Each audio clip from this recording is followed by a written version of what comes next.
Hello, my name is Allison Carmen, and welcome to my podcast, 10 Minutes to Less Suffering. Today, I'd like to talk to you about the concept of self-texting. Now, I'm not sure if this is something that people have spoken about before. I haven't looked it up on the internet. But for me, this idea of self-texting has been extremely therapeutic for myself and many of my clients.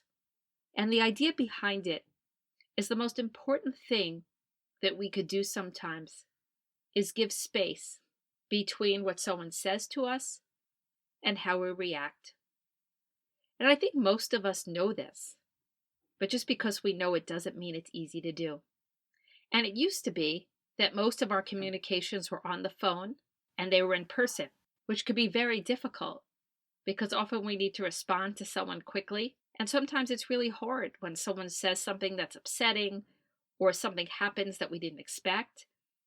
And that's why a lot of people meditate and they do yoga and they do deep breathing to give themselves a little space so we don't say the wrong thing.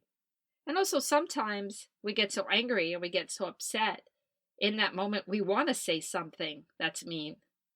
But then when we say it in response to somebody else, because we didn't act right back, they have something to hang their hat on. But what's so interesting nowadays is that a lot of communications are on email, and even more communications are on texting. And although it's very difficult sometimes to just email and text because there could be so many misunderstandings, there is an advantage to that. And that's the space that we get from the time we read an email and we get a text and to our response. And there's a great quote that has been attributed to Viktor Frankl. Between stimulus and response, there is a space. In that space is our power to choose our response. In our response lies our growth and our freedom. And this quote for me is where the idea of self-texting was born. Because I've learned over time that even sometimes when we're able to give ourselves space, the words are on the tip of our tongue. The emotions within us are moving so strong that we need to get it out. And what I'd like to do is I like to text myself. I'll text myself the response and I'll see how it reads. And there's something about it that's so powerful to have it come in, to write it and to send it. And then it comes back to you. And sometimes I might respond to myself.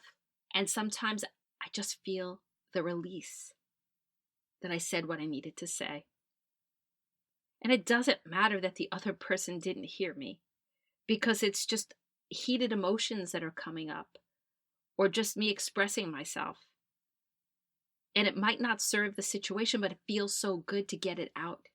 And in a prior podcast, I talked about sometimes I would text it to my friend. And although it was funny and she would respond, it's much better when I text myself.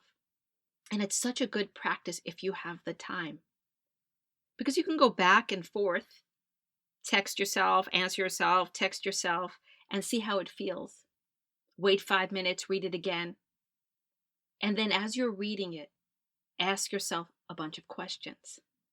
And what I like to do is I keep a bunch of questions always with me about any situation. And the first question is, what do I want out of this situation? What do I need to say? And how will my reaction to this person serve me? And how will this reaction lead me to my goal? Those are the 4 questions I always have with me.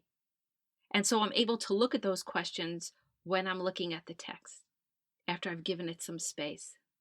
And I can see, am I being reactive right now? Am I just reacting with all these heated emotions? But is this really what I want out of the situation? Is this really what I need to say? Will this help me achieve my goal? And it's not just about business. Yes, sometimes in business, those are always great questions to ask. But sometimes we have complicated relationships. Unexpected things will happen between people. There will be misunderstandings. So this is for your business life and your personal life. And I just find that when we do this practice, we become much more responsive, much more productive, much more goal-oriented. And also we waste less time in our relationships. And I know I've told you about this client before, but I have a client that she had a very bad ending with her husband, and she just wants to say whatever she wants to say. But even she has gotten to a point where she sees that she gets nothing from it. And I think sometimes we miss that with our emotions. We feel so justified and right how we feel that we think that's what we need to say. But we're able to step back and see it doesn't change anything and it doesn't do anything. Then we might want to take another course of action. This woman has to deal with her kids. She has to deal with her money with her ex-husband. So all these emotions just lead her to a place where she's not taking care of her life. And saying things was like speaking to a wall. Saying her hurt, talking about her pain. It didn't matter. He had moved on.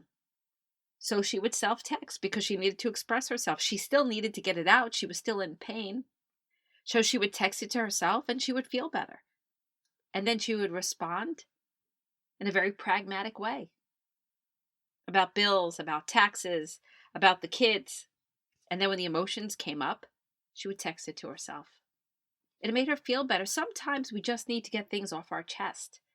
Believe it or not, we think that we need someone to hear it, but often we don't, because everything is energy and the energy builds up inside of us.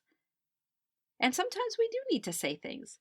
Sometimes we need to work something out with somebody, but we'll know it. What I'm saying is that when you self-text, you get a feeling of what's responsive and what's reactive. And sometimes you do want to say something reactive because that's how you feel. And there's nothing wrong with saying how you feel. So you don't always have to use this technique. It just there gets to a point in certain relationships and certain businesses where it's much more productive to be responsive. And this is just a great technique. I mean, there are so many techniques out there. Like I said in the beginning, if you meditate, if you do yoga, you're automatically going to have that space. So this is just another tool you can use. And if you're like me, there are so many times where you wrote something, you're like, oh, why did I write that? Why did I say that? I didn't have to say that. And it just causes more drama in your life. And it's not as productive. I think all of us want to have productive lives. We want to have good relationships. We want to be successful at business.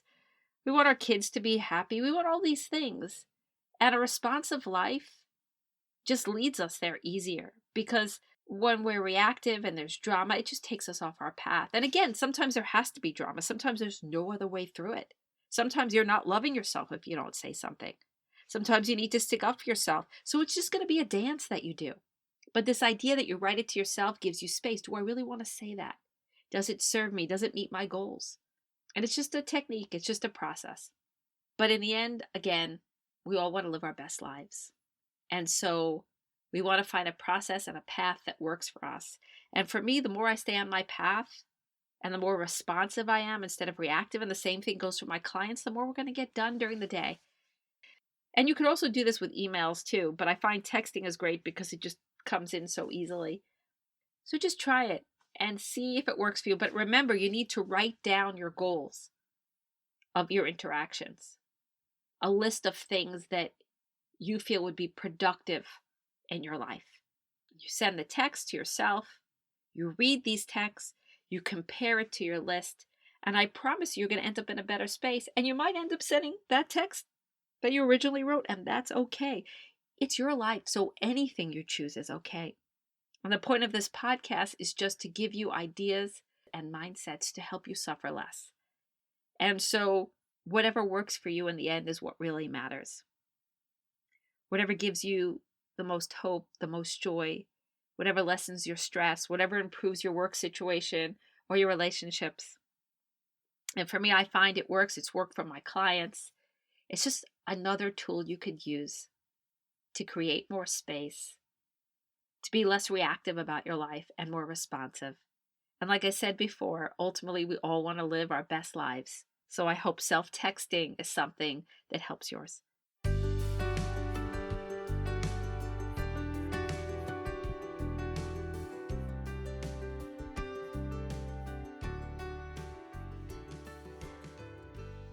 Thank you for listening to this podcast today.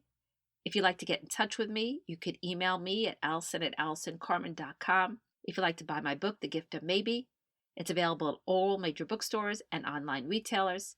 And if you like this podcast, you could subscribe on iTunes and leave a comment.